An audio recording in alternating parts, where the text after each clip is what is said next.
texto es un conjunto de enunciados que permite dar un mensaje coherente y ordenado, ya sea de manera escrita o a través de la palabra.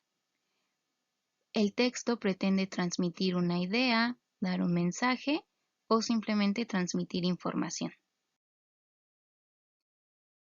Para poder redactar correctamente un texto necesitamos de algo que se llaman las propiedades del texto.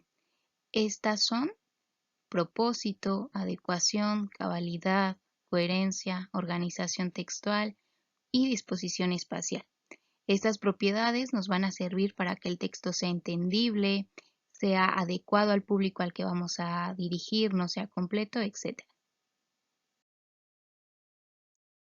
Comencemos con el propósito. El propósito es la intención que tiene el autor para escribir su obra, es decir, lo que el autor quiere transmitir. Todo texto que nosotros realicemos o que nosotros leamos tiene un propósito. Ningún texto se escribió por escribir. Por ejemplo, si nosotros vamos a una fiesta y mamá o papá nos dice que le mandemos un mensaje cuando ya estemos en el lugar para avisar que estamos bien, que llegamos a salvo, entonces nosotros una vez que llegamos a la fiesta, mandamos el mensaje y le decimos ya llegué, ya estoy aquí, al rato nos vemos, bye.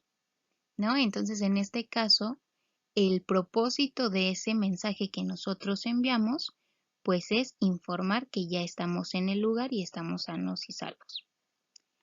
Ahora bien, en el caso de las noticias o del periódico en general, su propósito es informar a la ciudadanía de lo que pasa en el mundo. La adecuación consiste en utilizar un lenguaje entendible para el público al que va dirigido el texto. No le podemos hablar de la misma manera a un niño que a un adulto, que a un científico o a algún maestro, ¿no? Entonces, el lenguaje que nosotros empleemos en el texto tiene que ser acorde a la realidad de los personajes o de las personas a quien nos vamos a dirigir.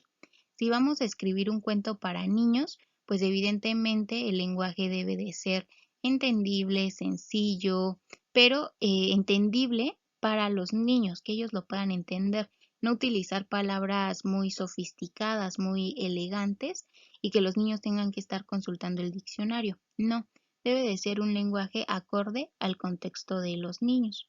En el caso de los científicos o de las personas mayores, pues no vamos a utilizar el mismo lenguaje que lo usamos con los niños, sino más bien vamos a utilizar un lenguaje más elaborado. En el caso de algún gremio, a lo mejor químicos, enfermeras, médicos, etcétera, pues podemos utilizar el lenguaje acorde a su profesión, ciertos tecnicismos que ellos evidentemente, dado esta profesión que tienen, van a entender. La cabalidad consiste en que el texto esté completo, es decir, que no hagan falta elementos para su comprensión y tenga unidad de sentido.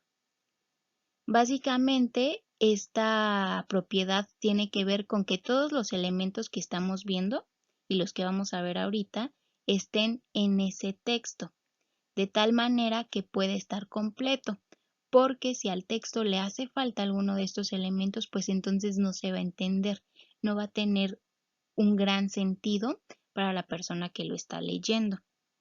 Y por ejemplo, si nosotros leemos esta novela, Cien años de soledad de Gabriel García Márquez, y a esta novela supongamos que le faltan los últimos 2 capítulos o 3 capítulos, entonces la historia ya no tendría gran sentido, está incompleta, por lo tanto no la entenderíamos cabalmente.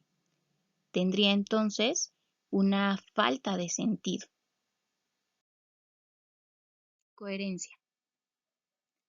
Las ideas deben seguir una secuencia lógica y congruente, es decir, que haya una relación entre las ideas del tema que se presenta. Por ejemplo,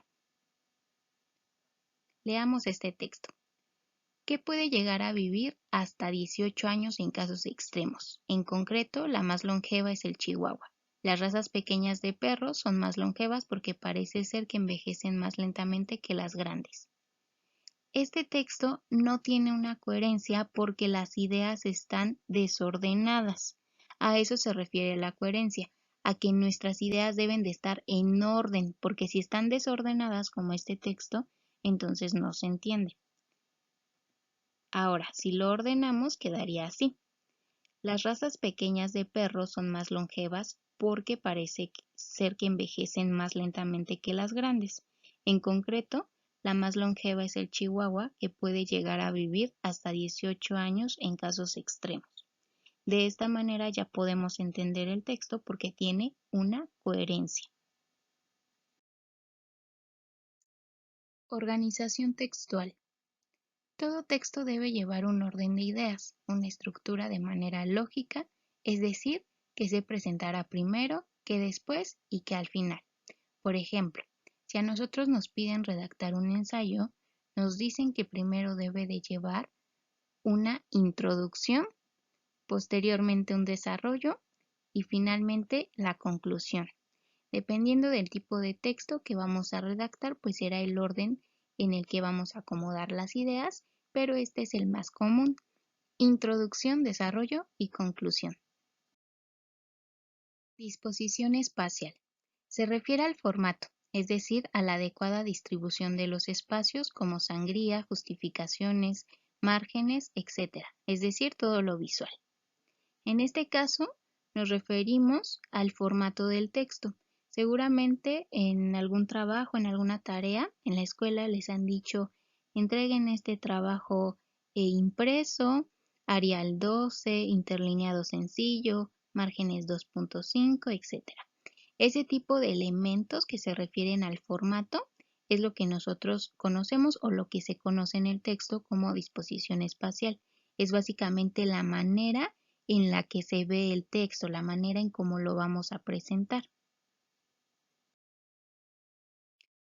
Entonces, de las propiedades que revisamos, tenemos propósito, adecuación, cabalidad, coherencia, organización textual y disposición espacial.